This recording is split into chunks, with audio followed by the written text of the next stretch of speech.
Hello and welcome to Saturday Night Crafting. Thank you for joining me tonight. I'm a bit ill.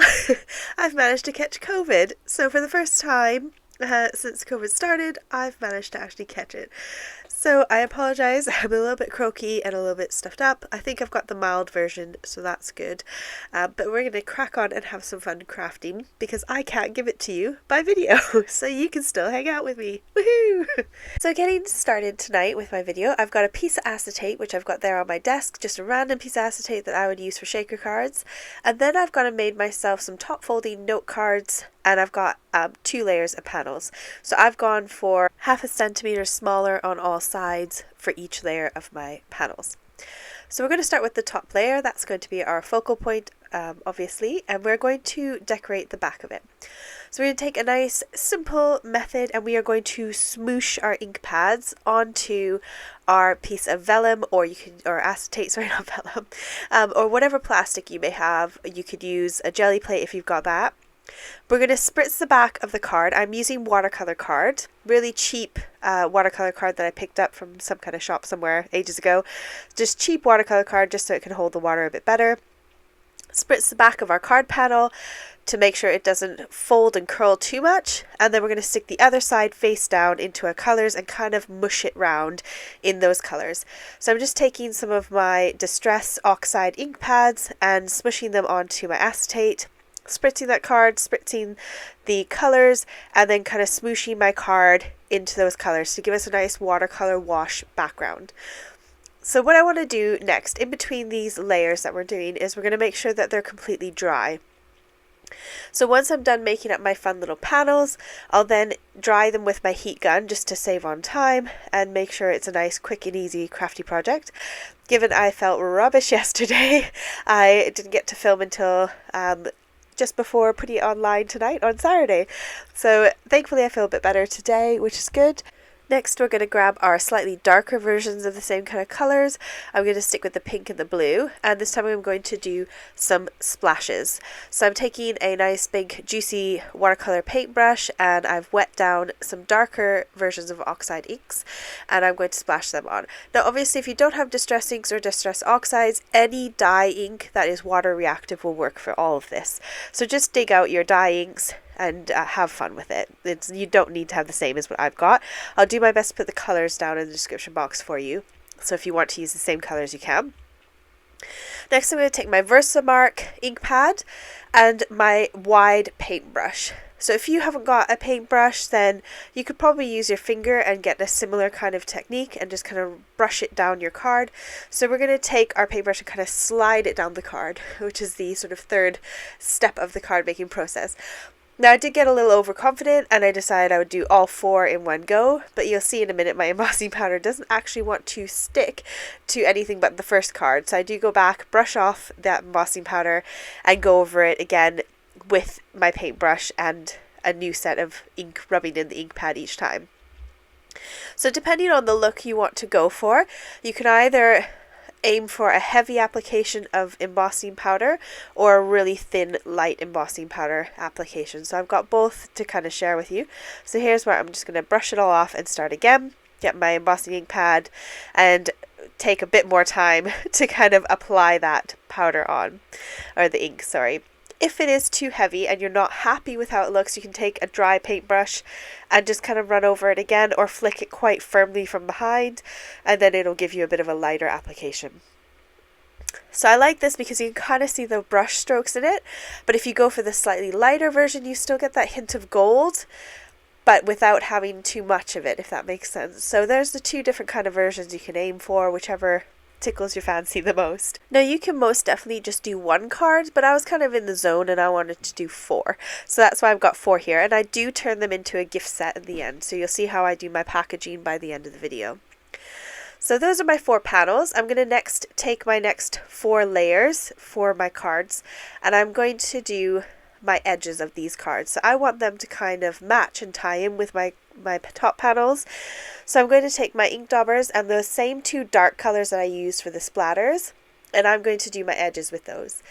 This time you could go ahead and drag your ink pad along the edges and then get sort of direct ink pad to paper, But because I wanted this to dry quickly and I wanted it to be a quicker craft, and I also wanted those edges to be a slight bit lighter, I used finger daubers instead. So again, there's loads of options of ways to put on the ink on the edges, but this is a nice way to give the illusion that you've got a coordinating cardstock behind your front panel when actually you've just got plain cardstock, you just inked up the edges. So there's my 4 panels. We can now go ahead and glue the top panels to those, and then we can work on our embellishments to go on the top of the card. This die set here is one of my favorites from Alina Crafts.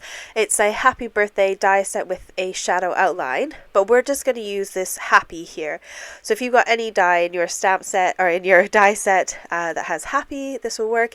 If not, you could just use happy as an actual stamp and stamp direct onto your card or onto a different piece of card and fussy cut it out. Just make it work with what you've got in your stash. I will link all these things down below if you are looking to find any of these products. They should be in the description box for you.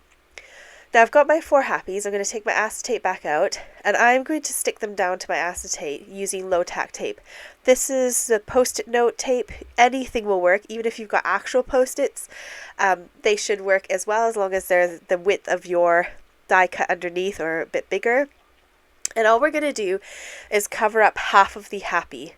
And we're going to take the other half and we're going to ink it up with VersaMark, and then we're going to cover it in embossing powder. So I used my acetate sheet again so I could ink up those and not get the sticky messy ink everywhere. Then I'm going to take them and stick them down to a piece of scrap paper or card so that I can then heat set them and not have my embossing powder get wasted, if that makes sense, because I'm going to just put it back in the pot. So here's my scrap bit of paper. I'm just going to make sure those are nice and stuck down. Then I can heat set them all in one go as well, which saves on time.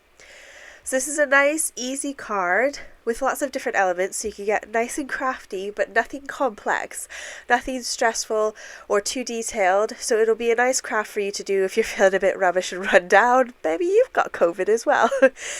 Now, when we're done heat setting, we can peel off that top layer. Just be very gentle, because sometimes when you heat a low tack tape, it can become a little bit more tacky than it was before because it kind of melts that adhesive a little bit, but you should still be able to pull it off nice and easy. When we're done, we're left with these gorgeous elements. Now I would love to leave them as gold and white. I think it looks great, but I felt like it blended into the card too much when I put it on top of my card panel.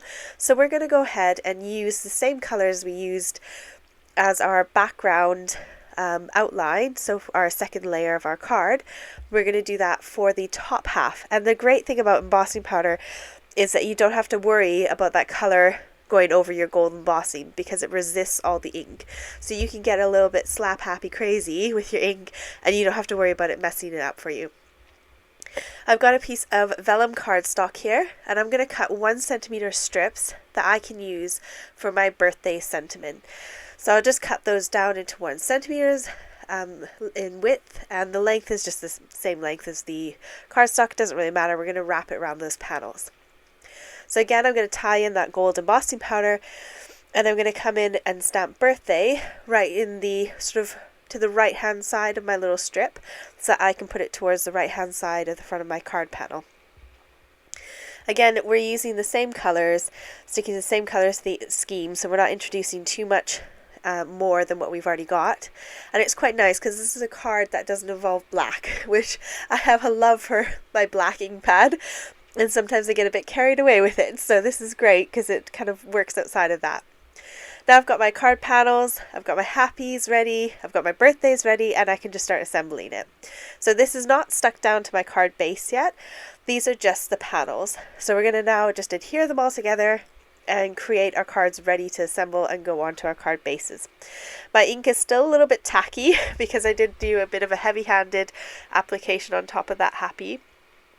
So that's why I'm using a separate bit of card so I don't smudge the pink everywhere.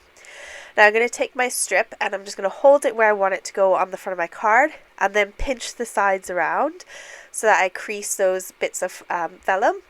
Then I can take some adhesive. You could use liquid adhesive. I'm just using some double-sided tape, and I'll flip my card back around to make sure it's lined up how I like it. Then stick down my little flaps on the back. Now that's ready to go straight onto my top folding note card. Now this is the point where you can stop. You've got your cards all done. If you've done one, then you've finished your card. If you've got 4, you can then take them and you can turn them into a little note set to give away to someone if you like. So I went ahead and decorated some envelopes to be the same. I smooshed them and I splattered them, and I've got them ready to go alongside of my actual cards. I then also die cut myself some address labels because I thought you're going to struggle to write someone's address on the front of these cards with all the splatters. So I die cut out some little labels using the Essential Label set, which I'm sorry you've seen a lot lately. I really love it. It seems to go with everything.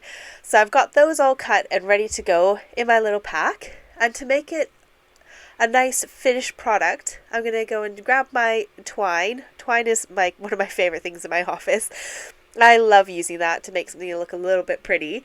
So I'm just going to take that twine, tie a little bow, wrap it up like you would a gift, and stick that in a nice paper envelope. So as you've seen, if you've watched my videos for a while, I have a love for paper envelopes. These are like the treat bags.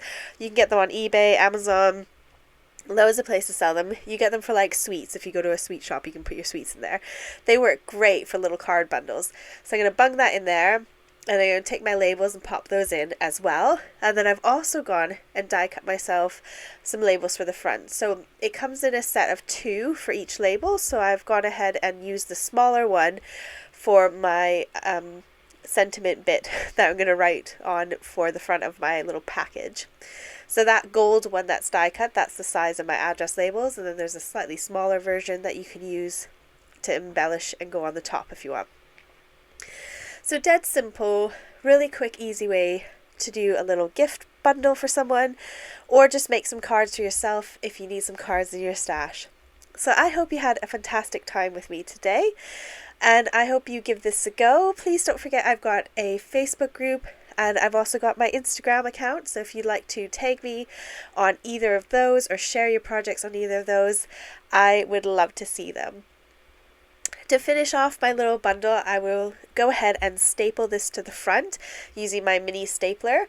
I think Tim Holtz has one like this. I got this from Stampin' Up! Years ago. They don't sell them anymore, but it's just like one of those mini staples that has like a tiny staple in it.